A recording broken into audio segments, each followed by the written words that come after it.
Mentoring in Action, Managing Life on Drama Island. I don't think most people would argue the middle school years are some of the most trying times of a child's life. As an educator of more than 23 years, 14 of those being in middle school, I understand the importance of guiding kids safely through this time of transformation. It is often difficult to know how to help these kids who are seeking to find their place in this world when their hormones are raging, attention spans are waning, and communicating with them is often difficult. Mrs. Hatch, Mrs. Cormier, I was wondering if you could tell us a little bit about how you mentor our middle school students here at the school. Well, first off, I feel we're really blessed. We have our kids for 3 years, 6th, 7th, and 8th grade year, and we build a really good rapport. We know their families and their family situations, which I think helps build the mentoring piece. We also start every year with a camping retreat where it builds up self-confidence and self-esteem and allowing kids to learn how to speak to each other and communicate openly about our emotions and our feeling. We also have an open door policy that lets kids come in and out and talk to us. Right, and along with that, we've started weekly meetings that are called What's Up, and that gives a forum for kids to be able to voice any concerns they're having, any friendship issues, anything going on in the classroom or out at recess.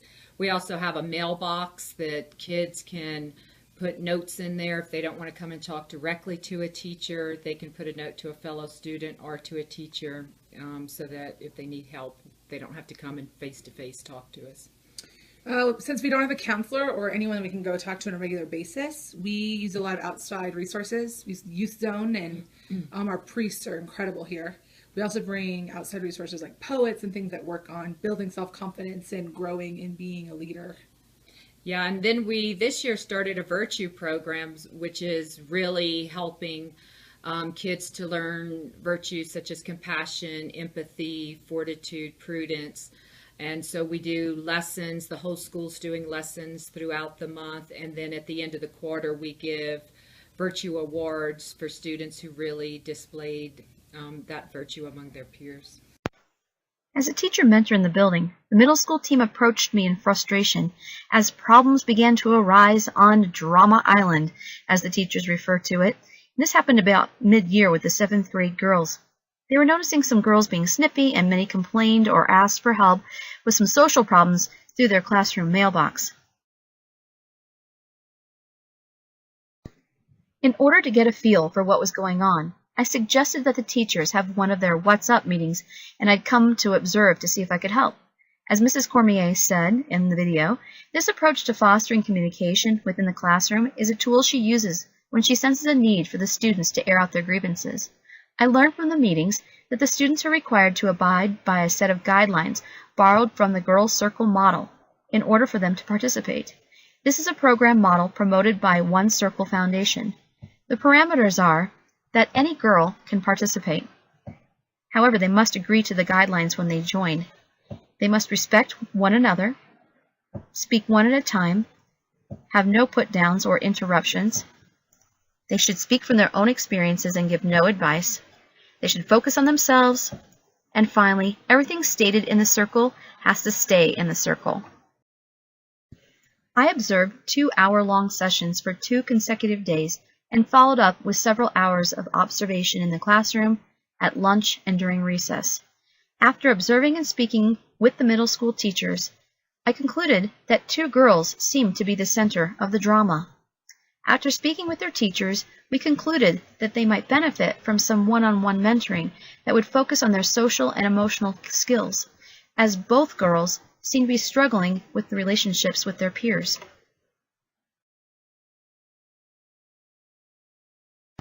Meet Nikki. She came to our school about 3 years ago.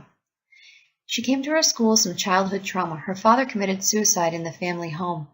Now she's a single mom who works long hours. She was born with a significant hearing loss that caused delays in speech and learning. She has difficulties finding friends and fitting in, and she exhibits clingy and needy behaviors with her peers. She tries to buy affection from her peers by buying them food at the snack bar, and she's always asking her friends, "Are you okay?" which oftentimes annoys them. This is Katie. She's an intellectually gifted student who scored in the 99th percentile in all subject areas on the last Iowa Test of Basic Skills. She's easily frustrated when working with her peers, and she can come across as being arrogant and condescending. Her two parents are chemical engineers, and they shelter her quite a bit. Because of her shelteredness, she is very awkward in social situations and out of touch with what normal teens think and do. And she wants desperately to fit in, but has difficulty relating to them. And her peers get really tired of her difficult attitude. So, what I learned through my observations is that even though these girls have drastically different home lives and backgrounds, they really have similar things in common. They both are very insecure and are seeking some form of community. They're having difficulties connecting with others using appropriate and effective communication strategies, and they both need some form of academic accommodations. After obtaining permission from their parents, I met with both of the girls and discussed their social problems and the possibility of me helping them to gain some skills that would improve their personal relationships. They both agreed but did not want to meet together. So we decided that we would make individual mentoring meetings for each student. They would be 45 minutes apiece, 4 sessions each for a month. After that, they might think about revisiting the idea of doing group mentoring meetings with possibly some of the peers in their classroom.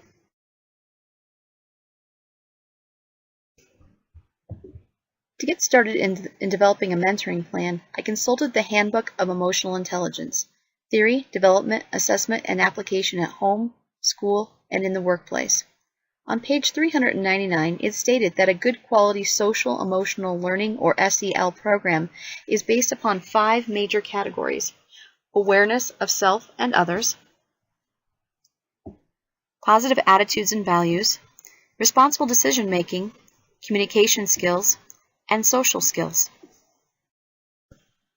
A table in the guidebook broke these categories down into smaller, more definitive topics from which I took my session titles from. The first session was to be about recognizing and acknowledging negative emotions. Session 2 was strategizing ways to deal with emotions. Session 3 was about effective communication skills, and Session 4 was about negotiation strategies and a capacity to resolve conflict peacefully, considering the perspectives and the feelings of other people. After meeting with the girls and speaking with their teachers, I was very optimistic at their progress. The teachers were saying that the girls were now beginning to use more I statements in the classrooms to express their feelings to their peers. They were making more effort to engage with their peers in healthy ways, and they agreed to group mentoring for the rest of the year.